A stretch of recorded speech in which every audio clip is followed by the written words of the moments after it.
നാരായണായ നമോ നാരായണായ നമോ നാരായണായ നമഃ നാരായണായ നമഃ. ധന്യാത്മാക്കളെ, സുഹൃത്തുക്കളെ, എല്ലാവർക്കും സാദര നമസ്കാരം. ഏവർക്കും രാമായണ അമൃതത്തിലേക്ക് സ്വാഗതം. രാമായണ അമൃതത്തിലൂടെ ഈ കർക്കിടക മാസത്തില് വളരെ വിശേഷപ്പെട്ട അധ്യാത്മ രാമായണ ചിന്തകളിലൂടെയാണ് നമ്മൾ മുന്നോട്ട് പോയിക്കൊണ്ടിരിക്കുന്നത്. തുടക്കത്തിൽ തന്നെ പറഞ്ഞതുപോലെ ഏതാനും വാക്കുകൾ കൊണ്ടും ഏതാനും ഈരടികൾ കൊണ്ടും രാമായണത്തെ ഈ മാസം മുഴുവനായിട്ട് ചുരുങ്ങിയ സമയം കൊണ്ട് അനുസ്മരിക്കുക എന്നുള്ള രാമായണ സംസ്കൃതിയാണ് ഈ രാമായണ അമൃതത്തിലൂടെ നമ്മൾ ആസ്വദിക്കുന്നത്. ഇന്ന് രാമായണ അമൃതം 9ാം സുദിനത്തിലേക്ക് കടന്നിരിക്കുകയാണ്. അധ്യയനം ചെയ്യുന്നോർക്ക് അധ്യാത്മജ്ഞാനമുണ്ടാം, അധ്യാത്മരാമായണമിതം എത്രയും അത്യുത്തമോത്തമം മൃത്യുഞ്ജയ പ്രോക്തം.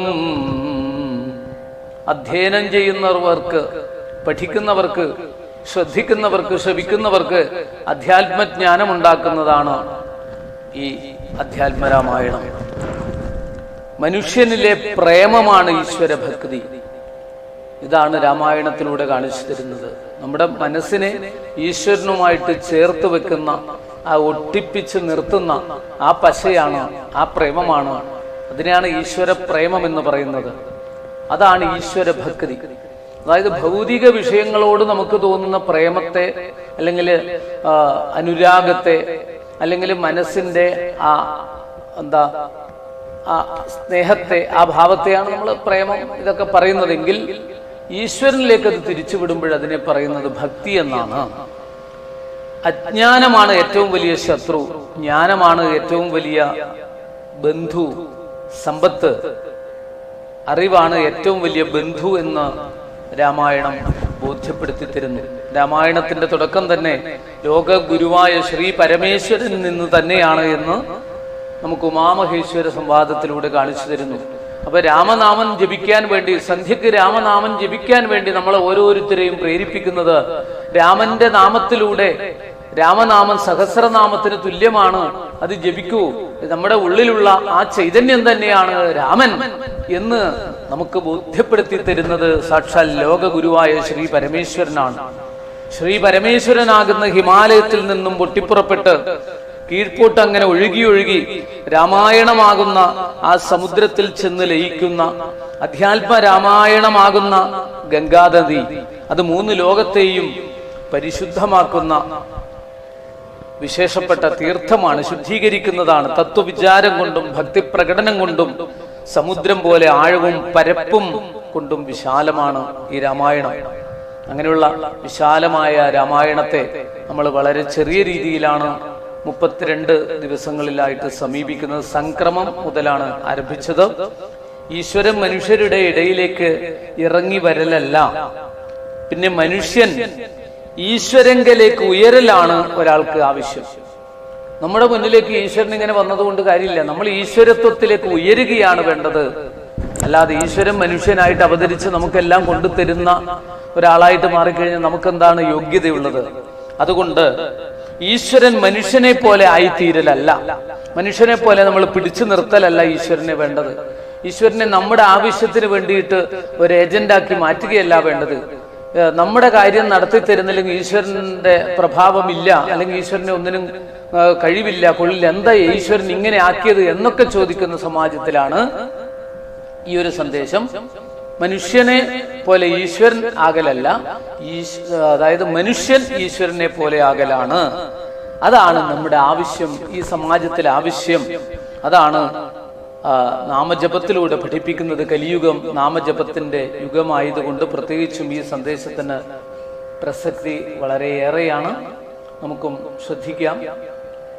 രാമായണത്തിലെ സന്ദേശങ്ങള്, രാമൻ കൗസല്യയ്ക്ക് ഉപദേശങ്ങൾ, വാക്കുകൾ കൊടുത്തു.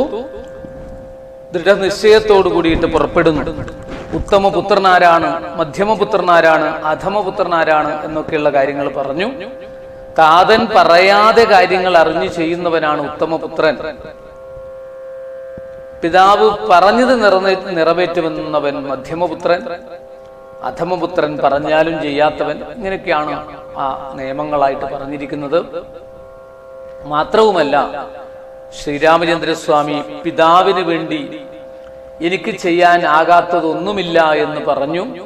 ഞാൻ എന്തിനു വേണ്ടിയും തയ്യാറാണ് എന്നുള്ള ആ ഉറപ്പോടുകൂടി,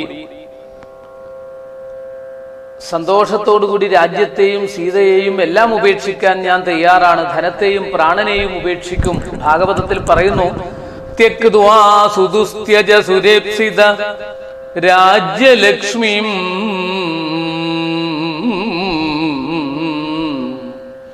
ധർമ്മിഷ്ഠ ആര്യവജസ യദഗാദരണ്യം.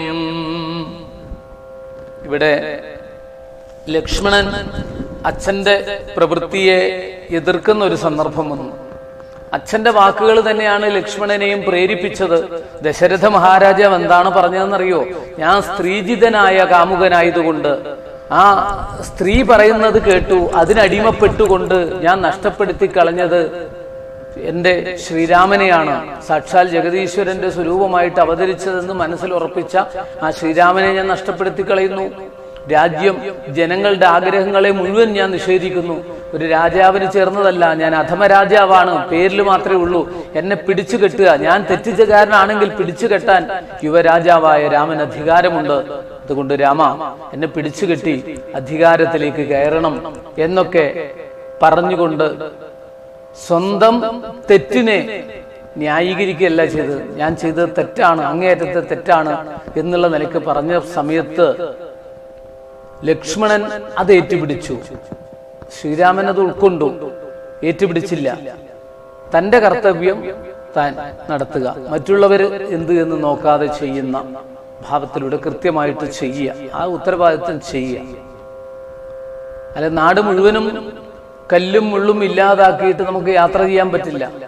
നമുക്ക് അത്രയും ബുദ്ധിമുട്ട്, നടക്കാൻ പ്രയാസമുണ്ടെങ്കിൽ നമ്മളൊരു ചെരുപ്പ് വാങ്ങിച്ചിട്ട് അവിടെയൊക്കെ മൃദുലമാക്കി തീർക്കുകയാണ് വേണ്ടത്. നമ്മൾ പോകുന്നിടത്തൊക്കെ അത് മൃദുലമാക്കി തരും ആ ചെരുപ്പ്. അതുപോലെയാണ് വേണ്ടതെന്ന് ബോധ്യപ്പെടുത്തുകയാണ്. പക്ഷെ ലക്ഷ്മണൻ അച്ഛന്റെ പ്രവൃത്തിയെ എതിർക്കുന്നു. സ്ത്രീജിതനായ രാജാവ് ചെയ്തത് അധർമ്മമാണെന്നും ലക്ഷ്മണൻ പറയുന്നു. ഈ സന്ദർഭത്തിലാണ് ശ്രീരാമൻ ലക്ഷ്മണന് ഉപദേശങ്ങൾ കൊടുക്കുന്ന രംഗം. അതിവിശേഷപ്പെട്ട ഉപദേശമാണ്. ലക്ഷ്മണനെ സാന്ത്വനിപ്പിക്കാൻ വേണ്ടിയിട്ട്, അല്ലെങ്കിൽ ബോധ്യപ്പെടുത്താൻ വേണ്ടിയിട്ട് ചെയ്യുന്നത്. ഇവിടെ ശ്രീരാമചന്ദ്രസ്വാമി തന്റെ സഹോദരനായ ലക്ഷ്മണന് ഉപദേശിക്കുന്ന വളരെ പ്രസിദ്ധമായ ഭാഗമാണ് രാമായണത്തിലെ ലക്ഷ്മണ ഉപദേശം. ഈ ഉപദേശങ്ങൾ എല്ലാം തന്നെ ശ്രേഷ്ഠമായിട്ടുള്ളതാണ്. ഓരോന്നും ആദ്യം ഞാനെന്നും എന്റേതെന്നുമുള്ള ചിന്ത, ഞാൻ മാത്രം, എന്റെ സുഖസൗകര്യം എന്നുള്ള സ്വാർത്ഥത കൈവെടിയണം. അങ്ങനെ മത്സരങ്ങൾ ആ സ്വാർത്ഥതയിൽ നിന്ന് ഉണ്ടാവുന്നത്. എനിക്ക് മുന്നിലെത്തണം, ഞാൻ മാത്രം ജയിക്കണം, എനിക്ക് മാത്രം അത് കിട്ടണം എന്നുള്ള ചിന്ത വരുമ്പോഴാണ് മത്സരം ഉണ്ടാവുക. എത്രയോ പേര് രാവിലെ മുതൽ ഇവിടെ നിൽക്കുകയാണ്. അവരൊക്കെ അല്ലേ ആദ്യം പോകേണ്ടത്. ഞാൻ അത് കഴിഞ്ഞിട്ട് നിൽക്കുക എന്ന് പറഞ്ഞ് പിറകിൽ നിൽക്കുന്ന സമയത്ത് ഒരു മത്സര ബുദ്ധിയില്ല. അല്ലാതെ എനിക്ക് ഇവരെക്കാളും മുന്നിലെത്തണം, നേരത്തെ നിന്നോ അതൊന്നും എനിക്കറിയേണ്ട ആവശ്യമില്ല, എനിക്ക് മുന്നിലെത്തണം എന്നുള്ള ചിന്ത മാത്രം ഉണ്ടാകുമ്പോഴാണ് നമ്മുടെ ലോകത്തില് പ്രശ്നങ്ങൾ ഉണ്ടാകുന്നത്. അതുകൊണ്ട് ആ രീതിയിലല്ല വേണ്ടത്. അതുകൊണ്ട് അമിതമായിട്ടുള്ള എന്നെ കുറിച്ചുള്ള വാത്സല്യം, ഒരാളെ കുറിച്ച് അന്ധമായിട്ടുള്ള വാത്സല്യവും സ്നേഹമോ അല്ലെങ്കിൽ വിശ്വാസമോ ഉണ്ടെങ്കിൽ നമ്മൾ മറ്റുള്ളവർ പറയുന്നതൊക്കെ തെറ്റായിട്ട് തോന്നാനുള്ള സാധ്യതയുണ്ട്, തെറ്റായിട്ട് തോന്നും. അതുകൊണ്ടാണ് ലക്ഷ്മണ നിനക്കിങ്ങനെ തോന്നിയത്. ഈ കാണുന്ന ഭൗതിക സുഖ ഭോഗങ്ങളുണ്ടല്ലോ, അതൊക്കെ ഏത് സമയത്തും നഷ്ടപ്പെട്ടു പോകുന്നതാണ്. ഭോഗങ്ങളെല്ലാം ക്ഷണപ്രഭാചഞ്ചലം വേഗേന നഷ്ടമായുസ്സുമോർക്കനീ വന്യസന്തപ്ത ലോകസ്താംബുബിന്ദുന സന്നിഭം മർത്യജന്മം ക്ഷണഭംഗുരം ചക്ഷുശ്രവണകളസ്തമാം ദർദുരം ഭക്ഷണത്തിനപേക്ഷിക്കുന്നതുപോലെ കാലാഹിനാപരിഗ്രസ്തമാം ലോകവും ആലോലചേതസാ ഭോഗങ്ങൾ തേടുന്നു. അതിശ്രേഷ്ഠമായ ഉപദേശങ്ങളാണ്. ഈ കാണുന്ന ഭൗതികമായ സുഖഭോഗങ്ങൾ, സമ്പത്തുകളൊക്കെ ഏത് നിമിഷത്തിലും ഇല്ലാതാകുന്നതാണ് ലക്ഷ്മണ. ഇത് തിരിച്ചറിഞ്ഞുകൊണ്ട് നാം ജീവിക്കണം. മത്സരം ഇല്ലാത്ത ഒരു ലോകത്ത് നമ്മൾ ജീവിക്കുക. ഇതൊക്കെ വേഗത്തിൽ നഷ്ടപ്പെടുന്നതാണ്. കത്തിജ്വലിച്ചുകൊണ്ടിരിക്കുന്ന അഗ്നിയില് കുറെ സമയം വെച്ച ഒരു ഇരുമ്പ് കല്ല് അല്ലെങ്കിൽ ഇരുമ്പ് തട്ട്, നമ്മളെ ദോശത്തട്ട് പോലുള്ള തട്ട്, ലോഹത്തട്ട്, അതിങ്ങനെ പെഴുത്തു നിൽക്കും. അതിൽ കുറച്ച് വെള്ളം എടുത്തിട്ട് ഇങ്ങനെ കുടഞ്ഞു നോക്കൂ, അതൊക്കെ പെട്ടെന്ന് അങ്ങനെ ഇല്ലാതാവുന്നത് പോലെ നമ്മുടെ സുഖ സൗകര്യങ്ങളും ഭോഗങ്ങളും ശ്രേഷ്ഠതകളൊക്കെ ഏത് സമയത്തും നഷ്ടപ്പെട്ടു പോകുന്നതാണ്. ഇതുപോലെ തന്നെയാണ് മർത്യജന്മം ക്ഷണഭംഗുരം.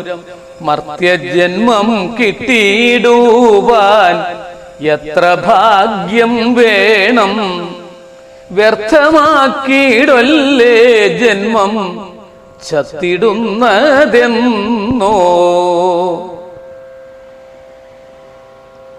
ക്ഷണഭംഗുരമാണ് ഈ ലോകം. അതുപോലെ നമ്മൾ ഈ ലോകത്തിൽ ജീവിക്കുന്ന സമയത്ത് നമ്മുടെ ജന്മം, നമ്മുടെ ജീവിതം, അതൊക്കെ വളരെ വിശേഷപ്പെട്ടതാണെങ്കിലും അത് ക്ഷണഭംഗുരമാണ്.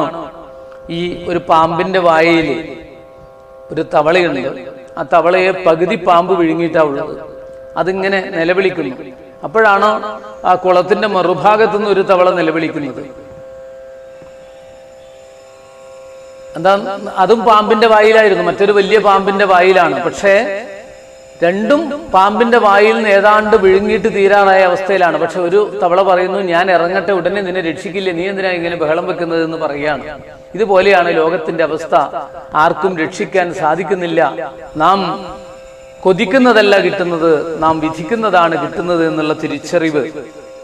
അത് മാത്രമല്ല, പാമ്പിന്റെ വായിൽ ഇവിടെ മറ്റൊന്ന് പറഞ്ഞു, ചക്ഷുശ്രവണകളസ്തമാം ദർദുരം ഭക്ഷണത്തിന് അപേക്ഷിക്കുന്നതുപോലെ. പാമ്പിന്റെ വായിലിരിക്കുന്ന തവള, കാലാഹി കാലമാകുന്ന സർപ്പം, പരിഗ്രസ്തം വിഴുങ്ങപ്പെട്ടത് എന്നൊക്കെയാണ് അർത്ഥം. അപ്പൊ കാലമാകുന്ന സർപ്പത്തിന്റെ വായിൽ പെട്ടിട്ടുള്ളത് ഭക്ഷണത്തിന് വേണ്ടി എനിക്ക് ഭക്ഷണം തരൂ എന്ന് പറയാം. ഒരു നിമിഷം കൊണ്ട് ഇതെല്ലാം പോകും. മറ്റൊന്നിന്റെ ഭക്ഷണം ആയിക്കൊണ്ടിരിക്കുകയാണ്, ഏത് നിമിഷവും ഇല്ലാതാവുന്നതാണ്. പക്ഷെ ആ സമയത്തും എനിക്ക് ഭക്ഷണം തരൂ എന്ന് പറയുന്നത് പോലെയാണ് മനുഷ്യന്റെ അവസ്ഥ. ലക്ഷ്മിയും അസ്ഥിരയല്ലോ, ലക്ഷ്മീ തോയ തരംഗഭംഗ ചപല വിദ്യുച്ഛലം ജീവിതം, തസ്മാത്മാം ശരണാഗതം ശരണത ത്വം രക്ഷ രക്ഷാധുനാ. അതായത് ലക്ഷ്മി വെള്ളത്തിലെ കുമിള പോലെ, തിരമാലകൾ പോലെയൊക്കെയാണ്. അടിച്ചങ്ങനെ കയറി ഉയർന്നങ്ങനെ വരും, പെട്ടെന്ന് അങ്ങനെ താഴ്ന്നു പോകും, ഇല്ലാതാവും, ചിന്നിച്ചിതറി പോകും. ഇതുപോലെയാണ് സമ്പത്തുകളൊക്കെ. ഒരു സമയത്ത് അങ്ങനെ വരുന്നു, അടിച്ചു കയറി അങ്ങനെ വരുന്നു. പക്ഷെ ഏത് സമയത്താണത് പോകുന്നത്? കുറച്ച് കഴിയുമ്പോഴേക്ക് അതൊക്കെ ഛിന്ന ഭിന്നമായി പോകുന്നു. ഇതുപോലെ വീണ്ടും തിരകൾ വരുന്നു. ഇതുപോലെ മാത്രമാണ് നമ്മുടെ ക്ഷണികമായ ജീവിതത്തിൽ ലക്ഷ്മിയും അതുപോലെ യൗവനവും പുനരധ്രുവം നഷ്ടപ്പെടുന്നതാണ്. നമ്മുടെ യൗവനം, ബാല്യം, പണ്ട് നമ്മൾ ചെറിയ ഉടുപ്പൊക്കെ ഇട്ടിട്ട് പോയിട്ടുള്ള ആ ഒരു കൊച്ചുകുട്ടിയുടെ ഭാവമൊക്കെ നമ്മുടെ മനസ്സിലൊന്ന് ഓർമ്മിക്കൂ. അതിന് നമുക്ക് തിരിച്ചു വരുമോ നമ്മുടെ ജീവിതത്തിൽ? ഒരിക്കലുമില്ല. ആഗ്രഹിച്ചിട്ട് കാര്യമില്ല. ആ ഒരു കാലഘട്ടം നമ്മൾ പറയാറില്ല, അന്നത്തെ ഒരു അവസ്ഥ, അതൊക്കെ ഇങ്ങനെ ചിന്തിക്കാനേ മാത്രമേ പറ്റുള്ളൂ. നല്ലതായാലും ചീത്തയായാലും നമുക്ക് തിരിച്ചു വരില്ല എന്ന് വിചാരിച്ചോളൂ. എന്തുകൊണ്ടെന്നറിയോ? ആ കാലം തിരിച്ചു വരില്ല, നല്ലതോ ചീത്തയോ. കാരണം നമ്മൾ അത്രയും പട്ടിണി കിടന്നു, അങ്ങനെയാണ് കഷ്ടപ്പെട്ടതെന്ന് ഒരാൾ പറഞ്ഞിട്ട് കാര്യമില്ല. അതുപോലെ പട്ടിണി കിടക്കാൻ അതുപോലെ ചിലപ്പോൾ പറ്റില്ല, ഇല്ലാഞ്ഞിട്ട് പട്ടിണി കിടക്കാൻ ചിലപ്പോൾ പറ്റില്ല. ഇതൊക്കെയാണ് ലോകത്തിന്റെ അവസ്ഥ. അങ്ങനെ സ്വപ്ന സമാനം കളത്ര സുഖം നൃണാം അല്പമായുസ്സും നിരൂപിക്ക ലക്ഷ്മണ ചിത്തേ വിചാരിപ്പതില്ല കാലാന്തരം ആയുസ്സു പോകുന്നതേതും അറിവില്ല.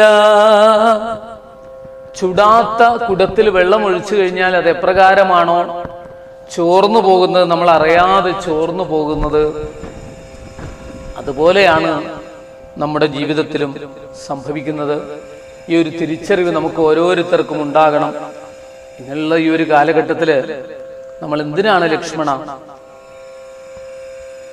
ക്രോധമടക്കൂ. ഈ ക്രോധമാണ് ഏറ്റവും പ്രശ്നം. ഈ ക്രോധത്തെ ഒന്ന് നിയന്ത്രിച്ചുകൊണ്ട്, മനസ്സിനെ നിയന്ത്രിച്ചുകൊണ്ട് ഭരതനെ അഭിഷേകം ആണ് തയ്യാറാവുകയാണ് ലക്ഷ്മണ വേണ്ടത്. ഈ കാണുന്നതൊന്നും ശാശ്വതമല്ല ലക്ഷ്മണ, ഒരു തിരിച്ചറിവുണ്ടാക്കിയെടുക്കൂ എന്ന് ലക്ഷ്മണൻ ഉപദേശിച്ചു കൊടുക്കുന്നു. അതുകൊണ്ട് തീർന്നില്ല. ഞാനെന്നും എന്റെ ധനമെന്നും എനിക്കനേകം സ്ഥാനങ്ങളുണ്ടൊഴികയില്ലിഹ ഞാനിതെന്നും മാനം നടിച്ചതെനിമേൽ മതി ചിത്തമേ നീ ധ്യാനിച്ചുകൊള്ളുക പുരുഷോത്തമപാദപത്മം.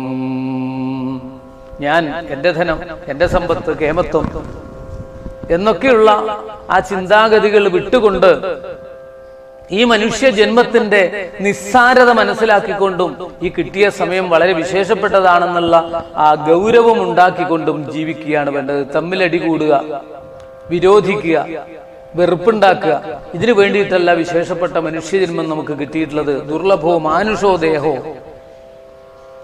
അതുകൊണ്ട് വേണ്ടതുപോലെ ചിന്തിക്കുക. അനുദിനം മരിച്ചുകൊണ്ടിരിക്കുന്നവരാണ് മർത്യൻ. ഓരോ ദിവസവും മരണത്തോട് അടുത്തടുത്ത് കഴിഞ്ഞുകൂടുകയാണ്. കഴിഞ്ഞതൊന്നും തിരിച്ചു വരുന്നില്ല. ലക്ഷ്മണ ചിന്തിക്കൂ ലക്ഷ്മണ എന്ന് പറഞ്ഞുകൊണ്ട് അതിശ്രേഷ്ഠമായ ലക്ഷ്മണ ഉപദേശമാണ് ഇവിടെ അനുസ്മരിക്കുന്നത്. അയോധ്യാകാന്ഡത്തിലെ വളരെ പ്രസക്തമായ ഭാഗം നമുക്കും ആ ലക്ഷ്മണോപദേശത്തിലെ വരികളിലൂടെ അല്പസമയം രാമായണം പാരായണം ചെയ്യാം. വത്സ സൗമിത്രേ കുമാര നീ കേൾക്കണം, മത്സരാദ്യം വെടിഞ്ഞെന്നുടെ വാക്കുകൾ. നിന്നുടെ തത്വമറിഞ്ഞിരിക്കുന്നതു മുന്നമേ ഞാനെടോ നിന്നുള്ളിലെപ്പോഴും എന്നെ കുറിച്ചുള്ള വാത്സല്യപൂരവും നിന്നോളമില്ല മറ്റാർക്കുമെന്നുള്ളതും നിന്നാൽ അസാധ്യമായില്ലൊരു കർമ്മവും നിർണയമെങ്കിലും ഒന്നിതു കേൾക്ക നീ.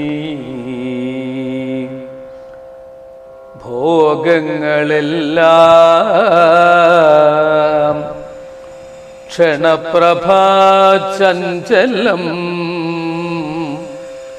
വേഗേന നഷ്ടമാം ആയുസ്സുമോർക്ക നീ.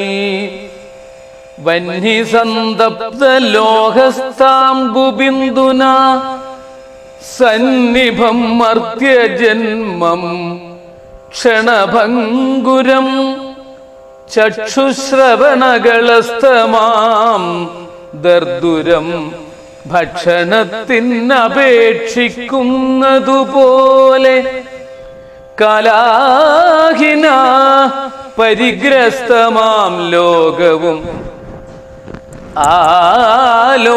ചേതസ ഭോഗങ്ങൾ തേടുന്നു. ലക്ഷ്മിയും അസ്ഥിരയല്ലോ മനുഷ്യർക്ക്, നിൽക്കുമോ യൗവനവും പുനരധ്രുവം. സ്വപ്നസമാനം കളത്ര സുഖം നൃണാം, അല്പമായുസ്സും നിരൂപിക്ക ലക്ഷ്മണ. രാഗാതിസങ്കുലമായുള്ള സംസാരമാകെ നിരൂപിക്കിൽ സ്വപ്നതുല്യം സഖേ. ഓർക്ക ഗന്ധർവ നഗര സമമതിൽ മൂർഖന്മാർ നിത്യം അനുക്രമിച്ചിടുന്നു. ആദിത്യദേവനുദിച്ചിതു വേഗേന യാദപ്പതിയിൽ മറഞ്ഞിതു സത്വരം. കാലസ്വരൂപനാം ഈശ്വരൻ തന്നെ ലീലാവിശേഷങ്ങളൊന്നുമോരായികയാൽ ആമകുംഭാംബു സമാനമായുസ്സുടൻ പോമതേതും ധരിക്കുന്നതില്ലാരുമേ. രോഗങ്ങളായുള്ള ശത്രുക്കളും വന്നു ദേഹം നശിപ്പിക്കുമേവനും നിർണയം. വ്യാഘ്രിയെ പോലെ ജരയുമടുത്തു വന്നാക്രമിച്ചിടും ശരീരത്തെ നിർണയം. മൃത്യുവും കൂടൊരു നേരം പിരിയാതെ ഛിദ്രവും പാർത്തു പാർത്തുള്ളിലിരിക്കുന്നു. ദേഹം നിമിത്തം അഹം ബുദ്ധി കൈക്കൊണ്ടു മോഹം കലർന്നു ജന്തുക്കൾ നിരൂപിക്കും. ജന്തുക്കൾ ഭക്ഷിച്ചു കാഷ്ടിച്ചു പോകിലാം, വെന്തു വെണ്ണീറായി ചമഞ്ഞുപോയിടിലാം. മണ്ണിനു കീഴായി കൃമികളായി പോകിലാം. നന്നല്ല ദേഹം നിമിത്തം മഹാമോഹം. തത്ര കാമക്രോധലോഭമോഹാദികൾ ശത്രുക്കളാകുന്നതെന്നുമറിക നീ. മുക്തിക്കു വിഘ്നം വരുത്തുവാൻ എത്രയും ശക്തിയുള്ളൊന്നതിൽ ക്രോധമറികടോ. മാതാപിതൃഭ്രാതൃമിത്ര സഖികളെ ക്രോധം നിമിത്തം ഹനിക്കുന്നിതു പുമാൻ. ക്രോധമൂലം മനസ്താപമുണ്ടായി വരും, ക്രോധമൂലം നൃണാം സംസാരബന്ധനം. ക്രോധമല്ലോ നിജധർമ്മ ക്ഷയകരം, ക്രോധം പരിത്യജിക്കേണം ബുധജനം. ക്രോധമല്ലോ യമനായതു നിർണയം, വൈതരണ്യാഖ്യയാകുന്നതു തൃഷ്ണയും സന്തോഷമാകുന്നതു നന്ദനം വനം. സന്തതം ശാന്തിയെ കാമസുരഭികേൾ, ചിന്തിച്ചു ശാന്തിയെ തന്നെ ഭജിക്ക നീ. സന്താപമെന്നാൽ ഒരു ജാതിയും വരാ, സന്താപമെന്നാൽ ഒരു ജാതിയും വരാ. കർമ്മങ്ങൾ സംഘങ്ങൾ ഒന്നിലും കൂടാതെ, കർമ്മഫലങ്ങളിൽ കാംക്ഷയും കൂടാതെ, കർമ്മങ്ങളെല്ലാം വിധിച്ച വണ്ണം പരബ്രഹ്മണി നിത്യേ സമർപ്പിച്ചു. നിത്യേ പരബ്രഹ്മണി സമർപ്പിച്ചു ചെയ്യണം. സർവലോകങ്ങളിലും വസിച്ചിടുന്ന സർവജനങ്ങളും തങ്ങളിൽ തങ്ങളിൽ സർവദാ കൂടി വാഴുന്നുള്ളതില്ലല്ലോ. സർവജ്ഞയല്ലോ ജനനീ നീ കേവലം. 14 സംവത്സരം വനദേശേ വസിച്ചു വരുന്നതുമുണ്ടു ഞാൻ. ദുഃഖങ്ങളെല്ലാം അകലെ കളഞ്ഞുടൻ ഉൾക്കനിവോടും അനുഗ്രഹിച്ചിടണം. ഉൾക്കനിവോടും അനുഗ്രഹിച്ചിടണം. രാമ രാമ. വീണ്ടും ലക്ഷ്മണന് അനേകം ഉപദേശം കൊടുത്ത കാര്യങ്ങൾ നമുക്കൊന്ന് ചുരുക്കി അനുസ്മരിക്കാം. പുത്രമിത്രാദി ബന്ധുക്കൾ തുടങ്ങിയിട്ടുള്ളവരുടെ സംഗമം വഴിയമ്പലം പോലെ, പെരുവഴി അമ്പലം പോലെ, സത്രം പോലെ ഒഴുക്കിന്റെ ശക്തി കൊണ്ട് മണൽത്തരികൾ ഒരുമിച്ച് കൂടുകയും പിന്നീട് വേർപിരിയും ചെയ്യുന്നത് പോലെ ലക്ഷ്മി ശ്രീഭൂവിൽ അസ്ഥിരം അസംശയം ഇന്നു നിന്റെ ആഭൂതിയെങ്ങു എന്ന് മഹാത്മാക്കൾ പാടിയതുപോലെ ഈ ശ്രീ നമ്മുടെ പാകമറ്റ പഴങ്ങൾ വീഴുന്നത് പോലെ അതിമനോഹരമായിട്ട് ശോഭിക്കുന്ന സകലരെയും ആകർഷിക്കുന്ന ഒരു പൂവൊക്കെ വാടിക്കൊഴിഞ്ഞ് താഴെ വീഴുന്നത് പോലെ ഒക്കെ തന്നെ നശ്വരമാണെന്ന് തിരിച്ചറിയ സ്വപ്ന സമാനമാണ്. കയറ് കണ്ടിട്ട് രാത്രിയില് മങ്ങിയ വെളിച്ചത്തിൽ കയറ് കണ്ടിട്ട് പാമ്പാണ് എന്ന് തെറ്റിദ്ധരിച്ച് പിറകോട്ട് മാറിയപ്പോൾ കല്ലിൽ ചവിട്ടി ഇളകി താഴെ വീണ് അപകടപ്പെട്ടുതാ കാലും കയ്യും ഒടിഞ്ഞ് പ്ലാസ്റ്റർ ഇട്ട് കിടക്കുന്നവര് പിന്നീട് പകൽ വെളിച്ചത്തിൽ അവരുടെ ബന്ധുക്കൾ ചെന്ന് നോക്കുമ്പോഴാണ് അറിയുന്നത് പാമ്പായിരുന്നില്ല, ഒരു കയറായിരുന്നു എന്ന് തിരിച്ചറിയുന്നു. ഒരാൾ ആന കുത്താൻ വരുന്നേ എന്ന് രാത്രിയിൽ നിലവിളിച്ചു, ബഹളം കേട്ടു, ആൾക്കാരൊക്കെ ഓടിക്കൂടി പരിഭ്രമിച്ചു. ഈ കേട്ടവരത് ചിന്തിച്ചില്ല. എങ്ങനെ ആന കുത്താൻ വരുന്നത്, ആ വീട്ടിലേക്ക് എവിടുന്ന് ആന വരുന്നത്, ഇദ്ദേഹം എവിടെയാ ഉള്ളത് എന്നൊന്നും ചിന്തിക്കാതെ ഉടനെ മറ്റുള്ളവരൊക്കെ വിളിച്ചു ചേർത്തു. എല്ലാവരും വന്ന് നോക്കിയപ്പോഴാണ് ആന കുത്താൻ വരുന്നവർ എവിടെയാണിത് ബഹളം, മുകളിൽ കിടക്കുകയാണെന്ന് പറഞ്ഞപ്പോൾ അദ്ദേഹം സ്വപ്നത്തിലാണ് ആനയെ കണ്ടത്, സ്വപ്നത്തിലാണ് ആന കുത്താൻ വന്നത്. പരിഭ്രമിച്ചത് വെറുതെ ആയില്ലേ? അദ്ദേഹത്തെ ഉണർത്തുകയല്ലേ വേണ്ടത്? അതാണ് ഈശ്വരനെ അറിയാനുള്ള കഴിവ് മനുഷ്യന് മാത്രമേ ഉള്ളൂ. ബ്രഹ്മാവലോകധിഷണം, പട്ടി, പൂച്ച, പാമ്പ് ഇതിനൊന്നുമില്ലാത്ത വിശേഷപ്പെട്ട ഒരു മനുഷ്യ ജന്മമാണ്. മരിക്കുന്ന സമയത്ത് സമ്പാദ്യം, കളത്രം ഇതൊന്നും കൊണ്ടുപോകാൻ സാധിക്കില്ല. അറിവില്ല കഴിഞ്ഞതൊന്നുമേ അറിയാവല്ല വരുന്ന കാര്യവും അധ നൂനമടുത്ത മാത്രയിൽ കഥ എന്താണതുമാർക്കറിഞ്ഞിടാം. ജരാനരകൾ മരണത്തിന്റെ പുഞ്ചിരിയാണ്, രോഗങ്ങൾ ശത്രുക്കളാണ്, മരണം എപ്പോഴും നമ്മളെ പിന്തുടർന്നുകൊണ്ടിരിക്കുന്നു. അതുകൊണ്ട് ലക്ഷ്മണ, വിദ്യ സംസാരകാരിണി, ദുഃഖകാരണം, ദുഃഖത്തിന് കാരണം അവിദ്യയാണ്. അജ്ഞാനമാണെങ്കിൽ വിദ്യ കൊണ്ട്, ജ്ഞാനം കൊണ്ട് സംസാര ദുഃഖങ്ങളെ, നമ്മുടെ ജീവിത ദുഃഖങ്ങളെ ഇല്ലാതാക്കാൻ സാധിക്കും. വിദ്യ അഭ്യസിക്കണം, വളരെ പ്രധാനപ്പെട്ട സന്ദേശമാണ്. അറിവുണ്ടാക്കണം, നമ്മൾ പഠിക്കണം. നമ്മൾ ഏതിന് അബോധം സംസാരം, അറിവില്ലായ്മ ദുഃഖത്തിനും ബന്ധത്തിനും കാരണമാകും. മോക്ഷത്തിന്, ദുഃഖ നിവാരണത്തിന് തടസ്സമാകുന്ന അവിദ്യയെ നീക്കാൻ നമ്മൾ ഓരോരുത്തരും പഠിക്കണം. ഇതൊക്കെ മനസ്സിലാക്കണം, പഠിച്ചിട്ട് പറയണം. മറ്റുള്ളവർക്ക് പറഞ്ഞു കൊടുക്കണമെങ്കിലും നമ്മൾ പഠിക്കണം. നമുക്ക് സ്വയം ബോധമുണ്ടാകണമെങ്കിലും നമ്മൾ പഠിക്കണം.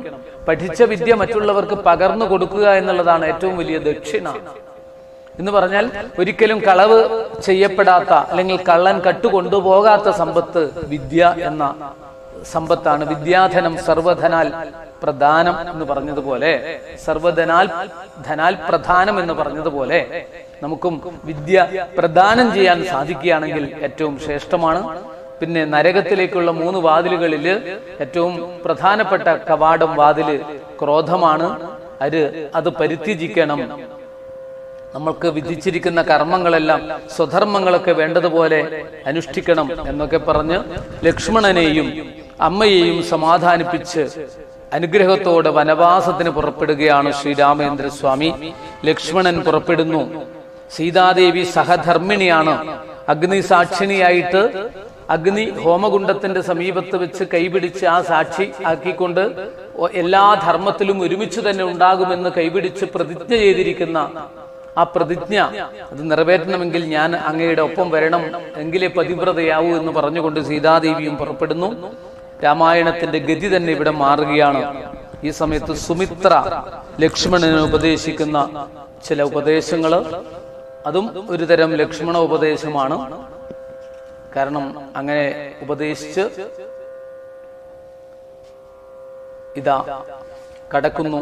രാമായണത്തിന്റെ ഗതികൾ മാറുന്ന അല്ലെങ്കിൽ ടേണിംഗ് പോയിന്റ്, വഴിത്തിരിവാകുന്ന രംഗത്തിലേക്ക് നമ്മൾ കടക്കുകയാണ്. ഭഗവാന്റെ അനുഗ്രഹം നമുക്ക് ഓരോരുത്തർക്കും ഉണ്ടാകട്ടെ. ശ്രീരാമചന്ദ്രസ്വാമി നമ്മളെ ഓരോരുത്തരെയും അനുഗ്രഹിക്കട്ടെ എന്ന് ഈ സന്ദർഭത്തിൽ പ്രാർത്ഥിച്ചുകൊണ്ട് ഇന്നത്തെ ഈ ഒരു കഥാഭാഗം നമുക്ക് സമർപ്പിക്കാം. സ്വസ്തി പ്രജാഭ്യ പരിപാലയന്താം ന്യായേണ മാർഗേണ മഹിം മഹീഷാഃ ഗോബ്രാഹ്മണേഭ്യഃ ശുഭമസ്തു നിത്യം ലോകാഃ സമസ്താഃ സുഖിനോ ഭവന്തു. കായേന വാചാ മനസേന്ദ്രിയൈർവാ ബുദ്ധ്യാത്മനാ വാ പ്രകൃതേ സ്വഭാവാൽ കരോമി യദ്യൽ സകലം പരസ്മൈ നാരായണായേ സമർപ്പയാമി. മംഗളം രാമചന്ദ്രായ മഹനീയ ഗുണാലയേ ചക്രവർത്തി തനൂജായ സാർവഭൗമായ മംഗളം. ഹരേ രാമ രാമ രാമ ഹരേ ഹരേ. ഹരേ കൃഷ്ണ കൃഷ്ണ കൃഷ്ണ ഹരേ ഹരേ. ഹരേ രാമ രാമ രാമ ഹരേ ഹരേ. ഹരേ കൃഷ്ണ കൃഷ്ണ കൃഷ്ണ ഹരേ ഹരേ. നമസ്കാരം.